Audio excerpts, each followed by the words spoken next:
جو پمفلٹ ہے نا اس کے بارے میں یعنی بہت زیادہ غلو کرتے ہیں انجینئر صاحب، کہتے ہیں کہ یہ امت لیول کی خدمت ہے، یعنی یہ امت میں ایسی خدمت کسی نے نہیں کی، بلکہ اپنے جو وہ دادا استاذ ہیں ان کے مودودی صاحب ان سے بھی آگے بڑھنے کی کوشش میں ہیں۔ کہتے ہیں کہ مودودی صاحب کی جو خلافت و ملوکیت ہے نا وہ بھی اتنی بڑی خدمت نہیں ہے جتنی بڑی خدمت یہ پمفلٹ ہے۔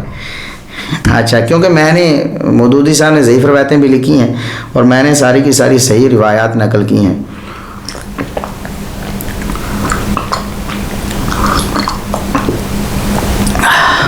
اچھا جی، اور کہتے ہیں کہ خلافت و ملوکیت کو میں ایٹم بم کہتا ہوں، اور یہ جو پمفلٹ ہے نا یہ ہائیڈروجن بم ہے۔ ابھی آپ نے دیکھ لیا ہے کہ ہائیڈروجن بم میں جو ہائیڈروجن گیس ہے وہ ساری کی ساری ایکسپائر ہو چکی ہے، یعنی اس کے اندر کوئی سکت نہیں ہے، وہ سارے کا سارا ہائیڈروجن بم جو ہے۔ کہتے ہیں کہ صحیح مسلم کے مقدمے میں امام مسلم نے لکھا ہے کہ مدلس کی آنے والی روایت سماع کی تصحیح کے بعد غیر ضعیف ہوگی۔ ہم آج آپ کو بتائیں گے انجینئر صاحب کہ کتنی ضعیف روایتیں آپ نے پیش کی ہیں اور امام مسلم کے مقدمے کو پڑھ کر بھی ان کی مخالفت کی ہے۔ اس کے بعد کہتے ہیں کہ جب اس طرح کی جعلی اور ضعیف الاسناد روایتیں ہماری مین سٹریم کی کتابوں حدیث کی کتابوں میں ہوں گی اور امام مسلم اسی ٹائم مقدمے میں لکھ رہے ہیں کہ ایسے علماء جاہل کہلانے کے حقدار ہیں جو ان روایتوں کا ذوف بیان کیے بغیر اپنی کتابوں میں نقل کرتے جا رہے ہیں، تو دوسری طرف سے بھی ایک کاؤنٹر نیریٹو کھڑا ہو جائے گا، وہ منکرین حدیث کے فتنے کی شکل میں۔ منکرین حدیث کا فتنہ ریونج ہے ضعیف روایتوں کا۔ تو ہم آپ کو کہتے ہیں کہ جو ضعیف روایتیں اس میں آپ نے پیش کی ہیں وہ انکار حدیث کے فتنے کو بھڑکانے کے لیے آپ نے پیش کی ہیں نا۔ بہرحال یہ جو ضعیف روایتیں میں آپ کے سامنے رکھتا ہوں، چند ایک یہ بطور نمونہ ہیں۔ انجینئر صاحب آپ یہ نہ سمجھیے گا کہ ساری کی ساری ضعیف روایتیں جو اس پمفلٹ میں تھیں، باقی سب کی بات نہیں ہے، آپ کی باقی تقریروں اور لیکچرز کی بھی بات نہیں ہے، صرف ایک پمفلٹ کی بات ہے، صرف ایک، اور اس میں سے بھی چند باتیں ہم نے نقل کی ہیں، لہٰذا آپ انہیں غور سے سنیے۔ پہلی بات جو صفحہ نمبر 14 پہ، یہ جو پمفلٹ کا صفحہ نمبر 14 ہے اس پہ انہوں نے ایک بات نقل کی ہے امام احمد بن حنبل رحمہ اللہ تعالیٰ کے حوالے سے، کہ امام احمد بن حنبل رحمۃ اللہ علیہ نے فرمایا کہ علی رضی اللہ تعالیٰ عنہ کے دشمن بہت زیادہ تھے۔ جب ان سے معاویہ رضی اللہ تعالیٰ عنہ کے بارے میں پوچھا گیا، انہوں نے فرمایا علی رضی اللہ تعالیٰ عنہ کے دشمن بہت زیادہ تھے، انہوں نے ان کے عیب تلاش کیے لیکن تلاش نہ کر سکے، تو ایسی شخصیت کے پاس آئے جنہوں نے سیدنا علی سے قتال کیا تھا، انہوں نے مکر کرتے ہوئے ان کے فضائل گھڑ لیے۔ یہ بات تو الگ ہے، سیدنا علی رضی اللہ تعالیٰ عنہ کے فضائل بھی لوگوں نے گھڑے ہیں اور سیدنا معاویہ رضی اللہ تعالیٰ عنہ کے فضائل بھی گھڑے ہیں۔ صحیح فضائل سیدنا علی رضی اللہ تعالیٰ عنہ کی بھی صحیح احادیث میں موجود ہیں اور سیدنا معاویہ رضی اللہ تعالیٰ عنہ کے بھی صحیح احادیث میں موجود ہیں۔ لیکن انجینئر صاحب آپ دیکھیں کہ یہ جو قول امام احمد بن حنبل رحمۃ اللہ علیہ کا آپ نے پیش کیا ہے، یہ ذرا دیکھیں اس لائن پہ، یہ جو قول آپ نے پیش کیا ہے اس کی سند کیسی ہے جی؟ اس کی سند میں ایک تو ابو طالب الاشعری راوی ہے جس کے بارے میں حافظ ذہبی فرماتے ہیں کہ اس کے سماع میں باطل چیزیں داخل کر دی گئی تھیں، جو اس نے لکھا ہوا تھا نا تو لوگوں نے اس میں کچھ چیزیں ڈال دیں،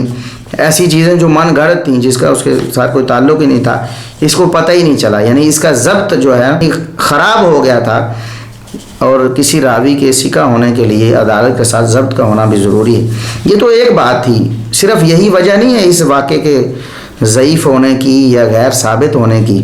بلکہ دوسرا ایک راوی ابو الحسین ابراہیم بن بیان الرزاد اور تیسرا راوی ہے ابو سعید خرقی، ان دونوں راویوں کا کوئی پتہ نہیں، ان کی کوئی توثیق محدثین سے منقول نہیں، یعنی یہ مجہول راوی ہیں، اور آپ نے خود یہ بات فرمائی ہوئی ہے اپنے لیکچرز میں کہ مجہول راوی کی روایت مقبول نہیں ہوتی، محدثین کے ہاں قبول نہیں ہوتی، اور جو ضعیف روایتیں ہوتی ہیں وہ وقت کا ضائع ہوتی ہیں، اور ایسی ضعیف روایتیں جو ہیں ایمان خطرے میں بھی ڈال دیتی ہیں، اور ایسی ضعیف روایتیں جو ہیں وہ صرف اور صرف لوگ تڑی لگانے کے لیے کہ میرے پاس بڑی روایتیں پیش کرتے ہیں نا۔ آپ نے خود ہی کہا ہے امام مسلم رحمۃ اللہ علیہ کے حوالے سے، آپ نے لکھا ہے کہ امام اسحاق بن راہویہ نے فرمایا سیدنا معاویہ کی منقبت میں کوئی حدیث نبوی ثابت نہیں، اور اس پہ بھی آپ نے سند پیش کرنے کی بجائے فتح الباری کا حوالہ دے دیا۔ کیا فتح الباری میں جتنی روایات ہیں بے سند ہیں یا ضعیف سند والی ہیں، جو بھی حافظ ابن حجر رحمۃ اللہ علیہ نے پیش کی ہیں، کیا آپ کو قابل قبول ہیں؟ اگر آپ کو ساری قابل قبول نہیں تو یہ میٹھا میٹھا ہپ ہپ اور کڑوا کڑوا تھو تھو، جو بات آپ کو اپنے مطلب کے لیے لگی وہ آپ نے لے لی اور بے سند نقل کر دی۔ اور خود میں آپ کو بتاؤں کہ آپ نے اپنے پمفلٹ میں رافضیت، ناصبیت اور یزیدیت کا جائزہ، یہ 4 صفحوں پہ ایک پمفلٹ ہے، اس کے صفحہ نمبر 1 پہ ٹائٹل پہ لکھا کہ رہی حقیقت تاریخ طبری، تاریخ ابن عساکر، تاریخ ابن کثیر اور تاریخ ابن خلدون کے چند بے سند، ضعیف، من گھڑت واقعات اور بے بنیاد روایات کی، تو عقل رکھنے والوں کے لیے صرف اتنا عرض کر دینا کافی ہے کہ محدثین نظام کے علمی میدان میں ان جھوٹے تاریخی حوالوں کی حیثیت کھوٹے سکوں کی مانند ہے۔ یہ آپ نے کہا، یہ کھوٹے سکے آپ نے کیوں ادھر جمع کیے ہیں؟ امام اسحاق بن راہویہ کا جو قول لکھا ہے آپ نے، یہ جو روایت ہے اس میں یعقوب بن یوسف بن ماکل ابو فضل نیشابوری، اس کی توثیق ثابت نہیں، یعنی یہ مجہول راوی ہے، آپ نے کیوں ایسی روایت کو نقل کر دیا؟ امام نسائی رحمۃ اللہ علیہ کے حوالے سے یہ واقعہ آپ نے صفحہ نمبر 14 پہ ہی پیش کیا ہے۔ یہ واقعہ، اس کو تو شیخ زبیر علی زئی رحمۃ اللہ علیہ نے بھی اس کو غیر ثابت لکھا ہے اپنے مقالات میں۔ اس کی سند میں بعض مشائخ مجہول ہیں، راوی کہتا ہے کہ میرے مشائخ نے یہ بات بتائی ہے، وہ کون ہیں ان کا کوئی پتہ نہیں۔ اور یہ جو صیغہ ہے نا، اسے کہتے ہیں مبہم، جو آپ نے اپنے لیکچر میں کہا نا مبہم راویوں کی روایتیں بھی قبول نہیں ہیں محدثین کے ہاں، تو یہ مبہم راوی ہے جس کا کوئی پتہ نہیں، توثیق تو کجا اس کا نام بھی معلوم نہیں کسی کا۔ سیدہ عائشہ رضی اللہ تعالیٰ عنہا کا رجوع ثابت کرنے کی آپ نے کوشش کی ہے۔ جب ہم بات کرتے ہیں نا کہ معاویہ رضی اللہ تعالیٰ عنہ نے لڑائی کی ہے اگر سیدنا علی رضی اللہ تعالیٰ عنہ سے، تو سیدہ عائشہ رضی اللہ تعالیٰ عنہ نے بھی تو کی ہے۔ اب سیدہ عائشہ رضی اللہ تعالیٰ عنہ کا ادب و احترام اور سیدنا معاویہ رضی اللہ تعالیٰ عنہ سے اپنے دل میں رنج، تو یہ انصاف نہیں ہے نا۔ اب دیکھیں، اجتہادی غلطی سیدہ عائشہ رضی اللہ تعالیٰ عنہ سے بھی ہوئی لیکن آپ ان سے راضی ہیں، سیدہ معاویہ رضی اللہ تعالیٰ عنہ سے ہوئی وہی غلطی تو آپ ان سے رنج رکھتے ہیں دل میں، یہ انصاف نہیں ہے۔ تو آپ نے یہ ثابت کرنے کی کوشش کی کہ سیدہ عائشہ رضی اللہ تعالیٰ عنہ نے اپنی اس غلطی سے رجوع کر لیا تھا اور معافی مانگ لی تھی، توبہ کر لی تھی۔ اس کے لیے آپ نے یہ روایت پیش کی ہے مصنف ابن ابی شیبہ سے 37,772 نمبر۔ یہ آپ نے لکھا ہے آپ رضی اللہ تعالیٰ عنہ کی مراد جنگ جمل میں شرکت کرنا تھا۔ یہ علامہ البانی رحمۃ اللہ علیہ کے حوالے سے آپ نے لکھا ہے۔ اس کی سند جو آپ نے مصنف ابن ابی شیبہ سے جو پیش کی ہے اس کی بات میں بتاتا ہوں۔ کہتے ہیں کیونکہ بعد میں آپ اس سفر پر بہت شرمندہ تھی اور اپنے عمل پر توبہ بھی کی۔ یہ دیکھیں، اسکرین شاٹ آپ کے سامنے آ جائے گا۔ تو اس روایت کی سند میں اسماعیل بن ابی خالد مدلس ہیں اور سماع کی صراحت انہوں نے نہیں کی ہے۔ اس سے اگلی بات یہ ہے کہ یہ جو نیا کام انہوں نے فرمایا کہ مجھ سے سرزد ہو گیا تھا، یہ جگہ جمل والا واقعہ تھا، اس پر کوئی دلیل نہیں ہے۔ اور صحیح بخاری سے انشاءاللہ کسی موقع پہ میں ذکر کروں گا کہ سیدہ عائشہ رضی اللہ تعالیٰ عنہ نے جو فرمایا تھا نا کہ مجھ سے نیا کام سرزد ہوا، وہ سیدنا علی رضی اللہ تعالیٰ عنہ سے لڑائی والا نہیں تھا، وہ کوئی اور معاملہ تھا، وہ بھی انشاءاللہ صحیح بخاری سے میں آپ کے سامنے پیش کروں گا۔ بہرحال یہ روایت جو آپ نے پیش کی ہے اس میں اسماعیل بن ابی خالد مدلس ہیں۔ اس کے بعد آپ نے ایک مدلس کی روایت آپ نے کہا امام حسن بصری کی روایت مدلس ہیں اور سماع کی تصریح نہیں کی، یہ روایت جعلی ہے۔ میں حوالہ نقل کر چکا ہوں نا، لنک ڈسکرپشن میں آپ لوگ دیکھ سکتے ہیں۔ تو جب مدلس کی آنے والی روایت جعلی ہوتی ہے تو آپ نے یہ جعلی بھرتی کیوں کی ہے اپنے پمفلٹ میں؟ اس کے بعد ایک روایت صفحہ نمبر 17 پہ آپ نے پیش کی ہے علی قرآن کے ساتھ، یہ روایت آپ نے پیش کی ہے المستدرک للحاکم میں 4628 نمبر روایت ہے جو آپ نے اپنے پمفلٹ میں ذکر کی ہے۔ اس میں ایک راوی ہے ابو سعید تمیمی، جمہور محدثین کے نزدیک یہ ضعیف و متروک ہے، پرلے درجے کا ضعیف راوی ہے۔ آپ نے اس کی روایت کو اپنے پمفلٹ میں صحیح اسانید، صحیح الاسناد احادیث اور جھوٹی اور ضعیف اور من گھڑت روایات سے پاک کہہ کر اس روایت کو آپ نے نقل کیا ہے۔ امام ابن عدی رحمۃ اللہ علیہ بھلا کیا فرماتے ہیں اس راوی کے بارے میں، ابو سعید تمیمی کے بارے میں؟ وہ فرماتے ہیں کہ صحابہ کے بارے میں اس کی کوئی ایسی روایت نہیں جس پر اعتماد کیا جائے۔ سیدنا علی، سیدنا حسن، سیدنا حسین اور دیگر صحابہ کے بارے میں قصے کہانیاں اس نے بیان کی ہیں، صحابہ کے بارے میں اس کی کوئی روایت قابل قبول نہیں۔ یہ کوفی ہے اور یہ اس کا تعلق شیعہ سے تھا،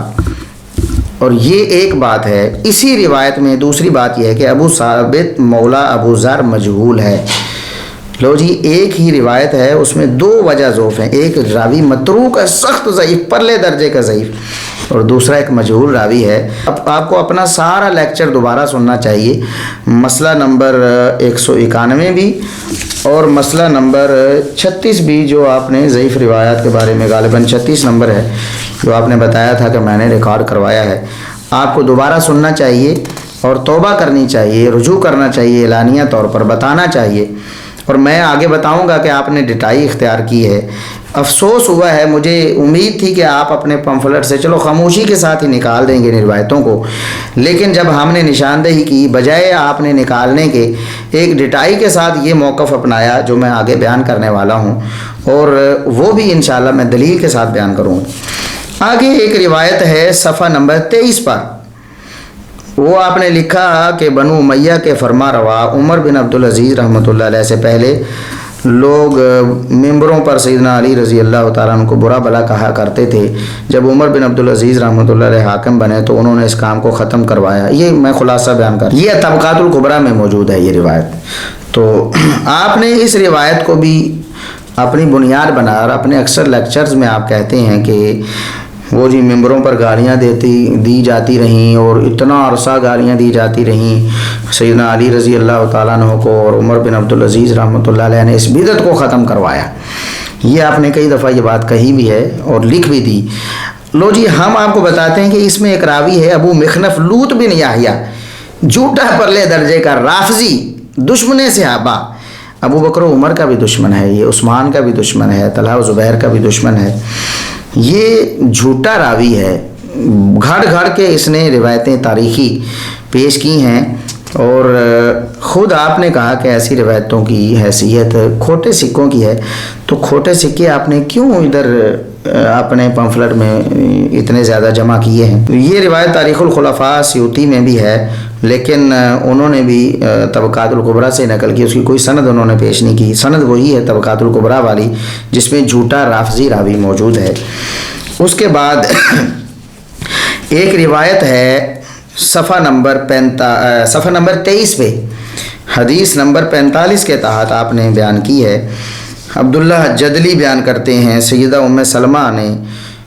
کہا کہ کیا رسول اللہ صلی اللہ علیہ وسلم کو تم میں برا بھلا کہا جاتا ہے؟ میں نے کہا اللہ کی پناہ، سبحان اللہ، کیا رسول اللہ صلی اللہ علیہ وسلم کو بھی کوئی مسلمان برا بھلا کہے گا؟ تو انہوں نے فرمایا میں نے رسول اکرم صلی اللہ علیہ وسلم کو یہ فرماتے ہوئے سنا ہے، جس نے علی کو برا بھلا کہا اس نے مجھے بھی برا بھلا کہا۔ یہ روایت مسند الامام احمد جلد 26,748 نمبر آپ نے پیش کی ہے۔ شیخ زبیر علی زئی رحمۃ اللہ علیہ نے اپنے ماہنامہ اہل حدیث کے شمارہ نمبر 100 میں صفحہ 20-21 میں یہ بات لکھی تھی کہ یہ سند ضعیف ہے شبہ انقطاع کی وجہ سے، اور اس کے ساتھ ہی اگلی روایت جو آپ نے پیش کی ہے حدیث نمبر 40 کے تحت اور صفحہ 20 ہے، اس پہ سنن ابن ماجہ مصنف ابن ابی شیبہ کے حوالے سے، سنن ابن ماجہ میں 121 نمبر ہے، مصنف ابن ابی شیبہ میں 32,069 نمبر ہے۔ عبد الرحمن بن ثابت نے سعد بن ابی وقاص سے بیان کیا ہے۔ تو شیخ زبیر علی زئی رحمۃ اللہ علیہ فرماتے ہیں میں کہتا ہوں کہ سند صحیح کیسے ہو گئی؟ امام یحییٰ بن معین فرماتے ہیں عبد الرحمن بن ثابت نے سعد بن ابی وقاص رضی اللہ تعالیٰ عنہ سے کچھ نہیں سنا، اور انہوں نے حوالہ دیا تاریخ ابن معین کا اور کتاب المراسیل ابن ابی حاتم کا، اور انہوں نے بتایا کہ یہ روایت ضعیف ہے، یہ روایت منقطع ہے، اور منقطع روایت آپ نے خود بیان کیا، اور امام مسلم بھی فرماتے ہیں کہ وہ روایت ضعیف ہوتی ہے، اور ضعیف روایات امت کا بیڑا غرق کرتی ہیں، مسلمانوں کو دھوکہ دینے کے لیے لوگ بیان کرتے ہیں، تو آپ نے ایسا کیوں کیا؟ اس سے آگے ایک روایت ہے، یہ صفحہ نمبر 23 پہ کہ سیدنا معاویہ رضی اللہ تعالیٰ عنہ نے تلبیہ سے روک دیا تھا۔ یہ بہت زیادہ آپ نے جوش و خروش سے بیان کی۔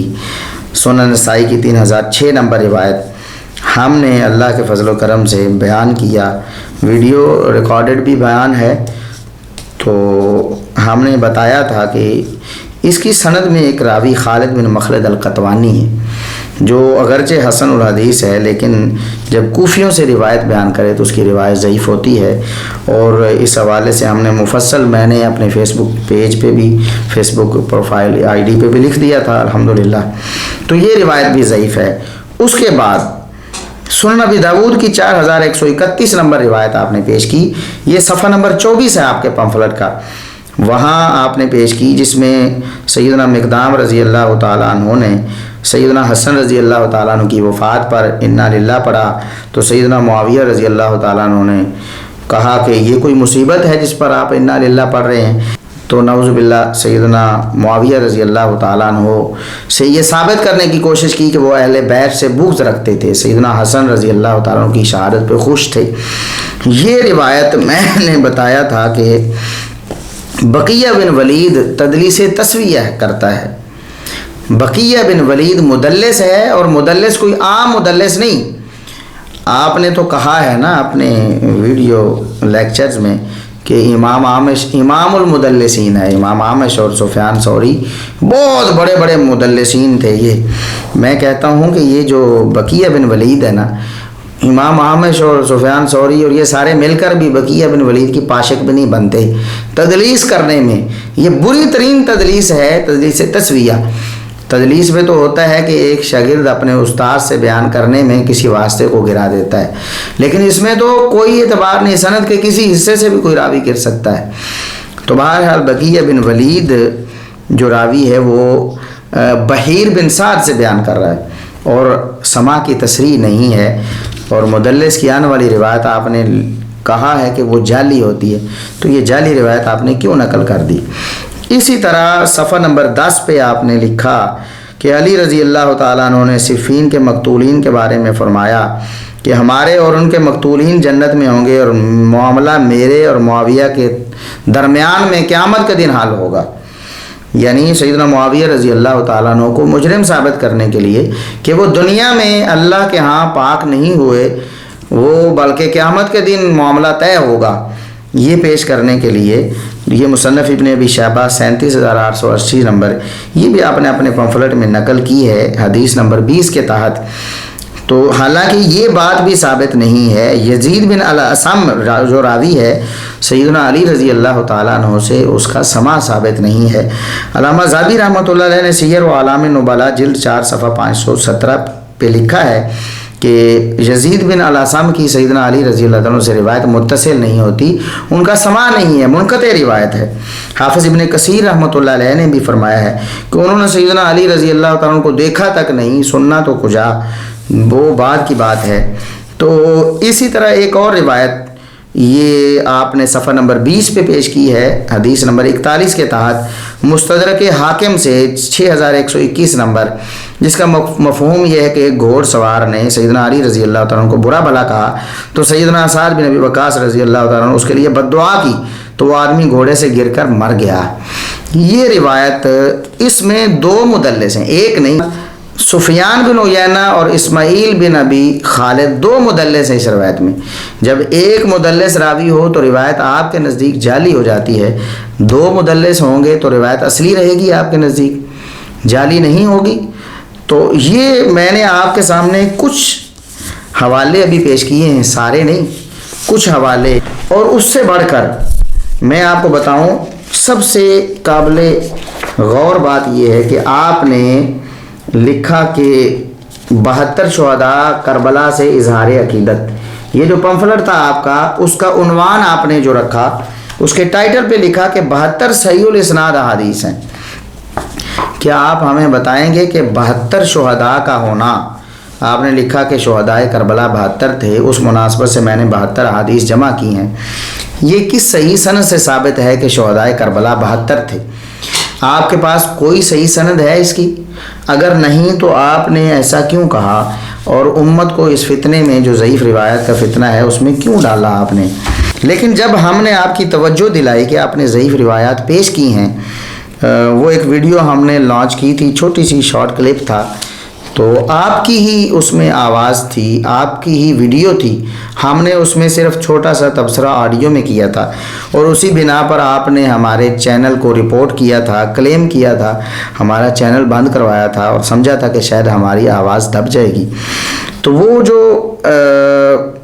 ویڈیو تھی اس میں ہم نے یہ بتایا تھا کہ آپ امام اعمش کو امام المدلسین کہتے ہیں، اور ان روایات جو ضعیف ہوتی ہیں ان کو آپ کہتے ہیں کہ دین کا بیڑا غرق کرتی ہیں۔ خود کیوں آپ نے پیش کر دیں یہ روایتیں؟ تو امام اعمش کی تدلیس ہی ہم نے پیش کی تھی، اور میں آپ کو بتاؤں کہ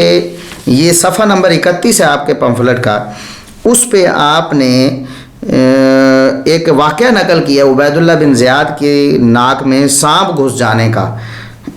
اس کی سند میں اعمش مدلس ہے، اور سما کی تصریح اس نے نہیں کی ہے، اور شیخ زبیر علی زئی رحمۃ اللہ علیہ نے بھی انوار الصحیفہ میں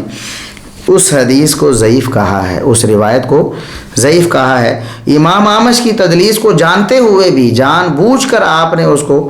اپنے پمفلٹ میں لکھ دیا۔ اسی طرح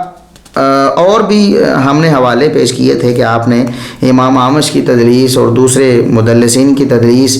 اور ضعیف روایتوں کی ہم نے ابھی وضاحت کر دی ہے۔ تو جب ہم نے یہ بات کی نا، تو آگے سے جواب ایک تو یہ دیا گیا کہ ہمارا چینل بند کروایا گیا، دوسرا جواب بعد میں یہ کہا گیا، اور یہ جو پمفلٹ ہے نا اس کے بارے میں یعنی بہت زیادہ غلو کرتے ہیں انجینئر صاحب، کہتے ہیں کہ یہ امت لیول کی خدمت ہے، یعنی یہ امت میں ایسی خدمت کسی نے نہیں کی، بلکہ اپنے جو وہ دادا استاذ ہیں ان کے مودودی صاحب، ان سے بھی آگے بڑھنے کی کوشش میں ہیں۔ کہتے ہیں کہ مودودی صاحب کی جو خلافت و ملوکیت ہے نا، وہ بھی اتنی بڑی خدمت نہیں ہے جتنی بڑی خدمت یہ پمفلٹ ہے۔ اچھا، کیونکہ میں نے مودودی صاحب نے ضعیف روایتیں بھی لکھی ہیں، اور میں نے ساری کی ساری صحیح روایات نقل کی ہیں۔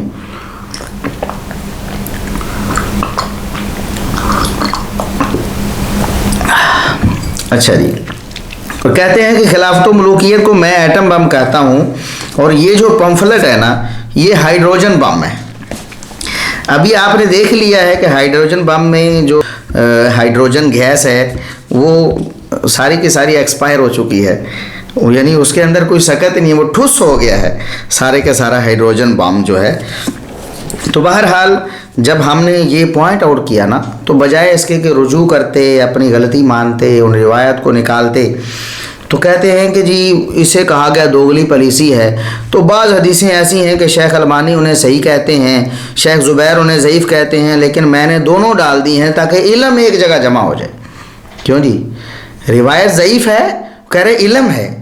اب میں آپ کو بتاؤں کہ آپ نے یہ جو علامہ البانی رحمۃ اللہ علیہ نے ایک روایت پیش کی تھی نا، اس کو انہوں نے حسن کہا تھا، آپ نے کہا، بولا آپ نے کہ یہ روایت تو ضعیف تھی، لیکن علامہ البانی رحمۃ اللہ علیہ نے یہ جو کہتے ہیں کہ اپنا وہ ضعیف جمع ضعیف کا کلیہ لگا کر اس کو حسن بنا دیا، حالانکہ ان کا موقف باطل ہے۔ یعنی یہ لفظ ہیں، یہ دیکھیں آپ کے الفاظ یہ تھے کہ اصول محدثین پر بھی یہ حدیث جعلی ہے،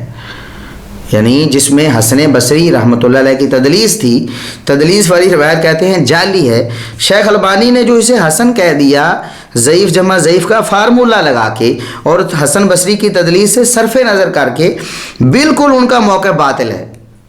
کہتے ہیں کہ حسن بصری کی تدلیس کو انہوں نے صرف نظر کیا اور روایت کو حسن کہہ دیا ہے، ان کا موقف کیا ہے؟ باطل ہے۔ اور یہاں آپ کہتے ہیں کہ اعمش کی تدلیس والی روایت میں نے نقل کر دی ہے اور البانی صاحب نے اس کو صحیح کہہ دیا ہے، تو یہ علم ہے۔ ایک جگہ آپ اس روایت کو باطل کہتے ہیں جس میں تدلیس ہو اور علامہ البانی رحمۃ اللہ علیہ اس کو حسن کہہ دیں، اور دوسری جب اپنی باری آتی ہے تو آپ حل کو لٹا لیتے ہیں اور کہتے ہیں کہ یہ علم ہے۔ سبحان اللہ۔ جن روایات کو امام مسلم کے حوالے سے آپ کہتے ہیں کہ دین کا بیڑا غرق کرتی ہیں، مسلمانوں کو دھوکہ دینے کے لیے ایسی روایتیں بیان کی جاتی ہیں اور اس سے سارا دین برباد ہو جائے گا، وہی روایتیں آپ اپنے پمفلٹ میں لکھیں تو علم بن جاتی ہیں۔ کوئی اللہ کا خوف ہونا چاہیے۔ اور پھر آپ نے اسی اپنے تقریر میں جو مسئلہ نمبر 191 ہے، اس میں آپ جی مسئلہ نمبر 191 ہے، اس میں آپ نے کہا، یہ ویڈیو کلپ بھی انشاءاللہ آپ کو لنک ڈسکرپشن میں مل جائے گا، مصنف ابن ابی شیبہ کی ایک روایت کے بارے میں، یہ پکی ضعیف روایت ہے، مصنف ابن ابی شیبہ کی ہے، عامش مدلس ہے اور ان سے روایت کر رہا ہے، سماع کی تصریح نہیں ہے، اور مسلم کے مقدمے میں یہ ہے ان والی روایت بغیر سماع کی تصریح کے ضعیف ہے، اور کہتے ہیں یہ پکی ضعیف روایت ہے، کوئی پیش کرے پکی ضعیف روایت ہے اور جعلی ہے، اور آپ خود اگر اس کو اپنے پمفلٹ میں نقل کریں تو آپ کہتے ہیں علم جمع کیا ہے۔ سبحان اللہ، انجینئر صاحب کیا ہو گیا آپ کو؟ آپ حق انصاف کا دامن ایسے چھوڑتے ہیں، ایک ہی تقریر میں شروع میں کچھ کہتے ہیں آخر میں کچھ کہتے ہیں، اور ایک ہی پمفلٹ میں شروع میں صحیح الاسناد، صحیح احادیث اور جھوٹی روایات سے، ضعیف روایات سے پاک، اور آگے وہی ضعیف روایت آپ نقل کرتے ہیں اور اس کو بعد میں علم کا نام دیتے ہیں۔ یہ ہے عذر گناہ بدتر از گناہ، یعنی ایک بندہ گناہ کرتا ہے اس کو تسلیم کرتا ہے میرے سے گناہ ہو گیا، غلطی ہوگی، اور ایک ہے کہ اس پہ عذر ڈھونڈنے چلا رہا کہتا ہے گناہ نہیں ہے۔ یہ گناہ سے بھی بڑی بدبختی ہے نا، ایک شخص گناہ کرے اور اس کو گناہ بھی تسلیم نہ کرے، غلطی آپ کریں اور اس کو غلطی بھی تسلیم نہ کریں، یہ اس سے بھی بڑا جرم ہے۔ اللہ کے لیے آپ ان چیزوں سے آپ باز آ جائیں۔ بتانے کا آپ مقصد یہ تھا، آپ کو آپ کی توجہ دلانے کا، کہ آپ نے یہ جو لکھا ہے پمفلٹ جو لکھا ہے صحیح الاسناد احادیث، یہ آپ نے غلط لکھا، غلط بیانی ہے، آپ کو اس پہ اعلانیہ توبہ کرنی چاہیے، ساری ضعیف روایتیں اس میں سے نکال دینی چاہیے، پھر میں دیکھوں گا یہ جو آپ نے ایک تسلسل بنایا ہے نا واقعہ کربلا کا، رافضیوں کو خوش کرنے کے لیے اور اہل سنت کے عقیدے کے اور ان کے موقف کے برخلاف، ان کا جو تواتر عملی ہر دور میں ان کے عقیدے کی کتابوں میں موجود ہے، اس کے خلاف میں دیکھوں گا کہ پھر اس میں سے کیا باقی بچا ہے، آپ کا موقف کیسے ثابت ہوتا ہے۔ باقی انشاءاللہ یہ جو آپ نے کہا نا یہ ہائیڈروجن بم ہے، تو ہائیڈروجن سے بھی اوپر اگر کوئی بم ہوا نا تو وہ انشاءاللہ اس کا جواب ہوگا، جو الحمدللہ بالکل تیاری کے آخری مراحل میں ہے، پورے پمفلٹ کا۔ یہ جو ضعیف روایتیں میں نے پیش کی ہیں یہ بھی ساری تفصیل کے ساتھ لکھ دی، ان کی حقیقت واضح کر دی، اور جو صحیح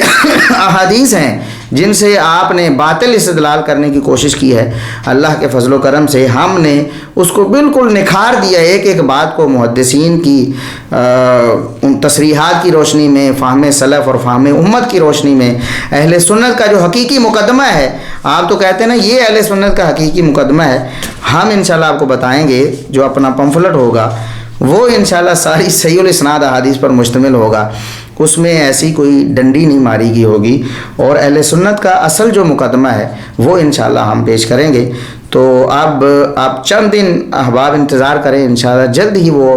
ہماری ویب سائٹ پہ بھی اپلوڈ ہو جائے گا، اور انشاءاللہ وہ پرنٹ بھی ہوگا۔ ہمارے ایک بھائی ہیں انہوں نے ہم سے وعدہ کیا ہے کہ یہ پمفلٹ جیسے ہی مکمل ہوتا ہے میں اس کو پرنٹنگ کے اخراجات میں برداشت کروں گا، تو وہ انشاءاللہ ہم پرنٹ کروا کے بھی تقسیم کریں گے۔